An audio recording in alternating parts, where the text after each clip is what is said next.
small shamba, or we think of these huge monoscale farms that are somewhere up country with complex systems. Today, I want to change your mind about that.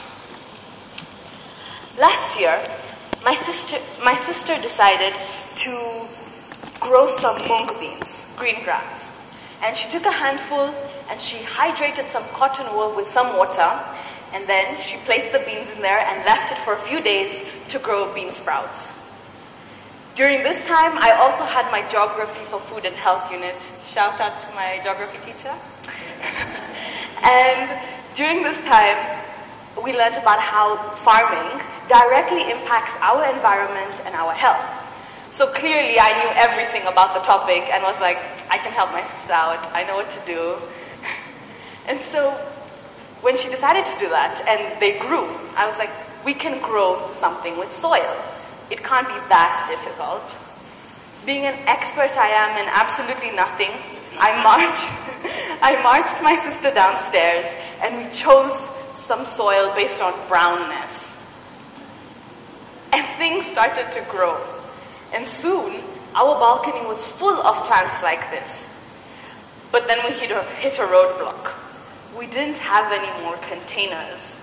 And my mother refused to part with her takeaway food, so, okay, I'll just do something else. My sister again suggested that we go to the movies. She's really the drive behind this whole project. And so we went to the movies, watched it, wasn't that great, but afterwards, we picked every popcorn box there was, from the top to the bottom. And popcorn has this ability, the popcorn boxes rather, they're not paper, but they're not plastic, so if there's too much water in them, they let the water pass, but if there's too little or enough, they still retain their shape. And we just started growing things. We had coriander and peppers and tomatoes, and it was full. Our balcony is full of this stuff. So let's say, growing is hard and you hit some roadblocks. You won't believe me if I tell you, but one of the biggest roadblocks that hit me were my animals.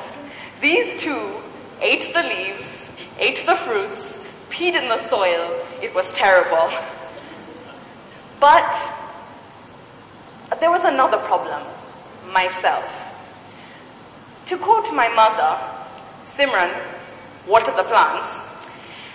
This is advice that I continued to ignore for several days, and instead of a plant garden and a vegetable garden, I had a plant graveyard. So, how did I solve this? Simple. These big farms have very complex systems. They have a lot of money and a lot of skills to water their plants. This is stuff I didn't have, and so I compromised.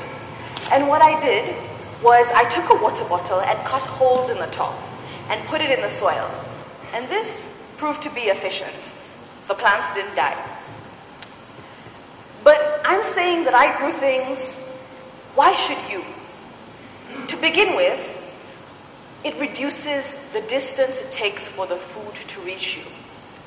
Food miles is a concept that calculates the distance your food takes to reach you, plus the energy it takes for it to reach you in that condition. More often than not, when we buy exotic fruit from other places, it requires rapid transportation, which is air freight, and refrigeration, all of which increase the CO2 emissions in the world and increase your own and our own carbon footprint. This can easily be solved. If you buy a bunch of mint from the supermarket, just put it in some water and let the roots grow for a while. And after that's done, you put the mint in some soil, you're a farmer, you have your own mint plant. Another reason you should grow your own food, and we should all grow our own food, is because it reduces the dependency on fossil fuels. The packaging that our food comes in, it's bright and shiny and plastic and clear. That's all fossil fuels. Additionally, Fossil fuels make chemical fertilizers. Don't even get me started. I don't know what's in that stuff. I don't do chemistry. But this brings me to my main point. When you grow your own food, you know what goes in it. Water, hopefully. And you know the process, and you get the rewards.